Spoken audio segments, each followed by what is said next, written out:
Ni halo nak ya Awi ni. Oh ya. Adik ni nak mari kenal kita tu ni dia ni. Adik? Nak mari kenal, nak mari dum. Bilangnya Loni kau? Pani siapa lah tu, Loni ni. Rumahnya tak ada gapo-gapo ni. Bosel dia. Tak siap benda. Boleh. Apa? Mari dah. Awak? Tak apa adik, duduklah adik. Kau makcik. Salah. Duduk. Ni bakal tunai. Ni orangnya. Nak pergi rumah dia, bakal pergi rumah dia. Mu tak ada lagi. Tu pasal. Makcik sihat? Sihat, alhamdulillah lebih sihat dah makcik ni.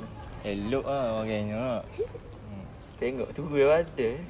Ni anak nombor berapa ni? Anak sulung. Anak sulung. Adik beradik berapa ni? Beradik. Dua beradik. Lah ni dah buat apa? Kerja. Kerja dua-dua tu nak tunai nak nikah tu. Kerja mana? Nikah apa? Kerja mana? Kerja dekat Putrajaya. Dekat eh. Dekat dengan adik dah. Ni kenal ni berapa lama dah? 3 tahun dah. Ayo dalam diam kau 3 tahun, Dek. Ianya memang ada perasaan lah. Kau ni adik kita ni. Sungguh. Ya.